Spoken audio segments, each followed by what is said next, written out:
I am so excited for this panel discussion. This discussion is about the future of naturopathic and integrative medicine. Really, the future of medicine as far as I see it.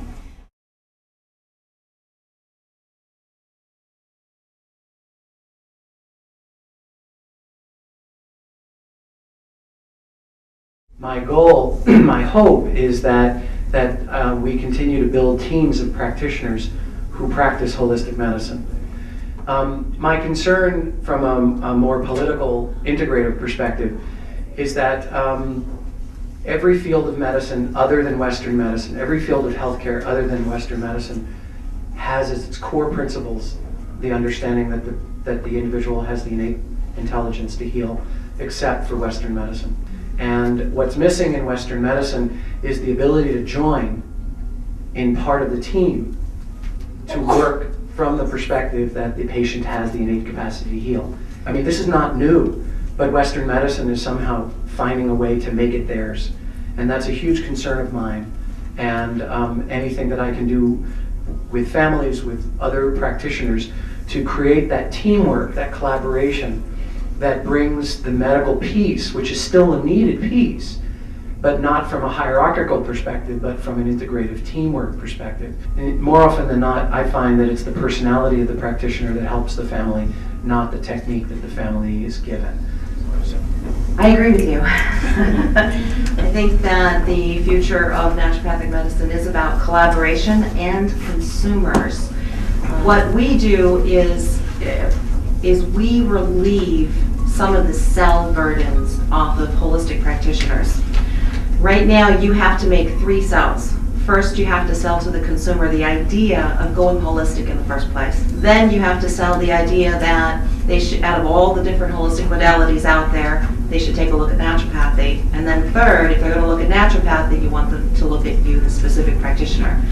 What our organization does is we take the burden of the first 2 cells off of you. We've just raised $32,000 towards a website that's going to be very much like WebMD, except it's going to be exclusively holistic and integrated. And it will have video streaming and forums and give consumers a place to really nourish and nurture their newfound ideas about why integrative medicine is important. Because let me tell you, if we don't get the consumers up in arms to really know why they need you, then it'll be difficult to get legislation passed. It'll be difficult to get new kinds of insurance and other kinds of affordability and accessibility for people. So the future is around collaboration. We collaborate with trade associations such as wonderful NYANP.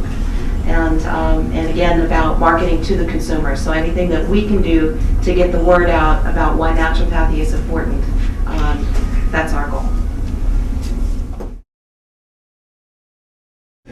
Mutual respect is not an option.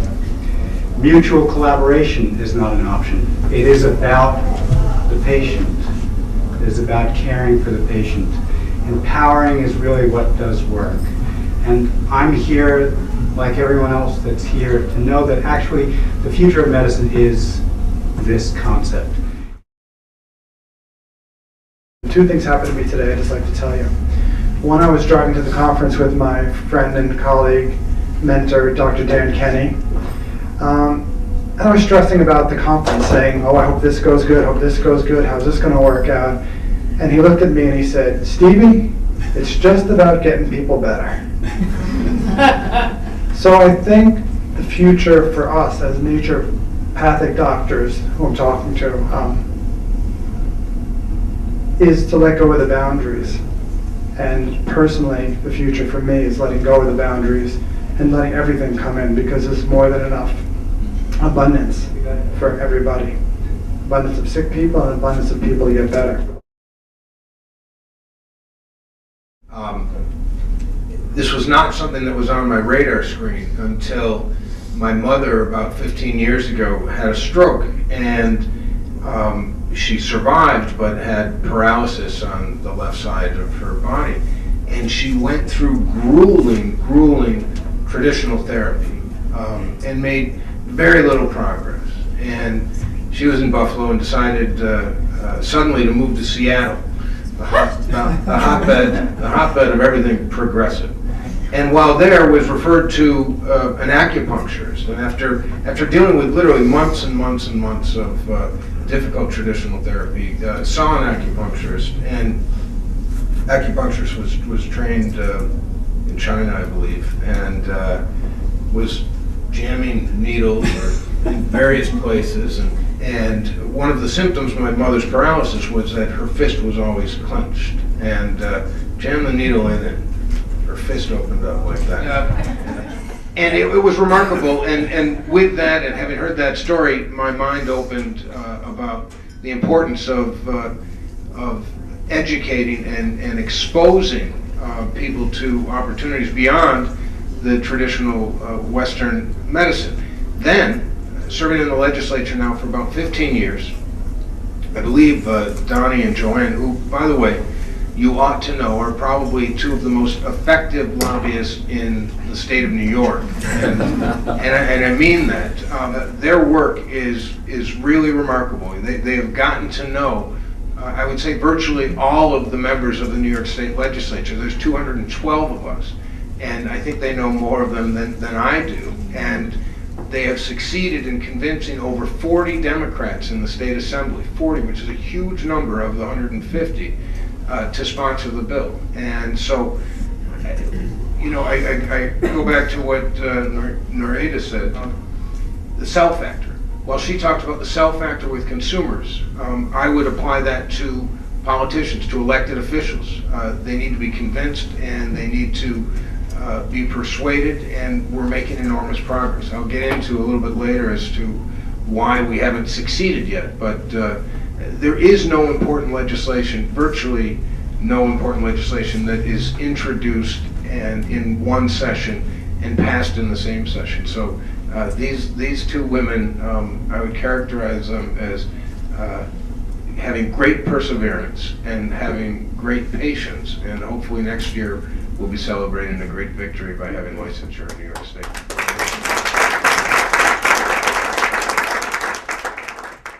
I guess as I'm thinking about the future of medicine, there are a lot of things that come to my mind. I'm a graduate of Southwest College of Naturopathic Medicine, where I did a residency, and while I was there, I had the pleasure of working with many indigent populations, HIV populations, as well as immigrant and minority populations.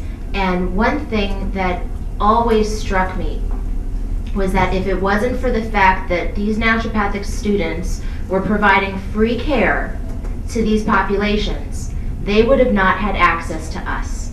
And while I was very proud to be a part of those types of centers and clinics, it also made me sad, because it made me realize that this type of medicine, which we know works, we know this works, we know this is effective, and not only is it effective, it's cost effective. However, they don't have access to this in the same way oftentimes that people with financial ability do have access. And so I think when we're looking at the future of medicine and integrative medicine, we need to take into consideration access for everyone. You know, I've heard this phrase kicked around, healthy for the wealthy. And you know, my passion is to make sure that everybody has access to this, because it is so powerful. And honestly, so much of this medicine comes from our immigrants. And how dare we not have them allowed access to it? It's almost, you know, ironic. So for me, knowing as a naturopathic doctor, this is such a powerful medicine and really does work.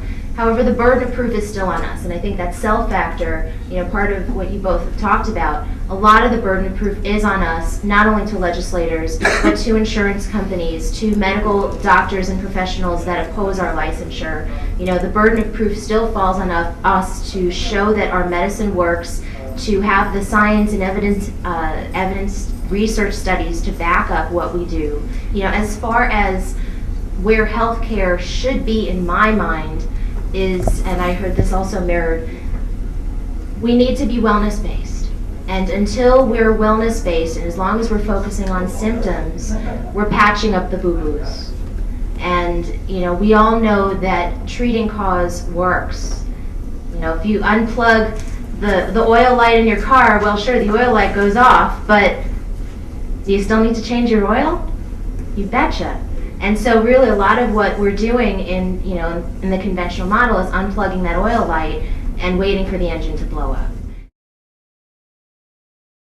I'm a physician. I happen to be an MD. And I've been interested in alternative healing since as long as I can remember, and I've wanted to be a physician since as early as I can remember being a child. And allopathic medicine is very seductive. It took me 20 years to remember that I was on the path to come to the alternative, what was then called the alternative route. I know a lot about illness and how to treat it and how to diagnose it, but I realized I didn't know much about wellness. And right now, I'm here to challenge you all to remember that you're not here to diagnose and treat illness. It's about how to harmonize your patients. You know what? We're all perfectly healthy. We just need to retune the organism. So East is meeting West. The other side of the meeting from the West is that we will now be developing technologies that will startle even you. I think we have the ability to make technologies which are going to be able to look at individual chakras. We've got aura photography. We're going to get into chakra diagnosis. We're going to get into 3D modalities of aura reading. But it's not only diagnostic tools, they're going to be vibrational tools on a technological level that are going to really surprise everyone, and we're going to be able to rebalance the organism and create vibrant health, enhanced intelligence, and channel the universal genius into the planet once again. Thank you. A potential naturopathic doctor who would be attending naturopathic medical school and graduating 5 years from now, what is it going to look like when she comes back to practice? I think I was one of the first naturopathic doctors full-time in New York State. I don't know if someone's longer than me, 12 years from me now. And there was no association to speak of. There was no one had really heard the words herbal medicine, homeopathy, and nutrition. The MDs would be furious with their patients if they sought out anything natural, and I had many, many calls complaining about a patient getting better because they were taking an herb instead of a drug. It's completely changed now, and I think the board we have and this panel reflects that, and I think it's going to keep moving in that direction. So it's a lot more fun now, and I think it'll probably be more fun in 5 years too. There will be professional licensure when you get on it. So from there, I have a question, which is, if that's what it's going to start looking like in 5 years, and if others of you want to continue answering that question, the next question is, how are we going to get there? How are we going to get to where we're going to be in 5 years? Education, education, education. Public awareness, education, media. We need to basically be part of the machine that is educating people. People go to their medical doctors and they say, I want to get the drug that I saw on TV. Not because that is necessarily the drug that may be right for me, but because the person on TV was really convincing. And we need to be, our medicine speaks for itself, as I said earlier, but we need to be just as convincing. And that's a difficult thing to do because it takes money, it takes manpower, woman power, spirit power, all of it working for us, getting that to happen. But really, I think the ultimate point in that is education and public awareness. I've been involved in public policy and campaigning for 8 years. And really, in order to get any kind of change, you have to address 4 groups at the same time. First, the PIPs, people in power, like Assemblyman Sam Hoyt and other elected officials. Second, affiliates, organizations that are not holistic practitioners or naturopaths, but who support what it is that you do. Number 3, your peers, of course, even across disciplines. And then number 4, consumers. If you work on those 4 groups at the same time, you can get anything accomplished. I want to echo that. This is a consumer-driven market. We are here, you are here, because this is a consumer-driven market. You have heard about it through whether word of mouth, or people have taken herbs or went to an acupuncturist, and that's why it's changing. And we just need to get on board. There are now evidence-based centers. There's the Chalmers Research Center out in Ottawa that did a study looking at CAM evidence-based therapies. He took 1,500 papers and he reviewed them across the board and found that they were as good or better than randomized controlled trials done by conventional therapies. So the evidence, when you hear, well, where's the evidence? There's no evidence. The evidence is there, and the evidence is building. I'd like to name an elephant in the room. The elephant in the room is the potential usurping of naturopathy by the medical doctors. Right. And that's my concern. It's my concern about medical doctors becoming acupuncturists. No offense, I mean, this is not personal. It's my concern about medical doctors going for a weekend of learning shamanism and then doing shamanism in their office. And it's my concern that there's a hierarchy that doesn't respect the individual powers that each field has.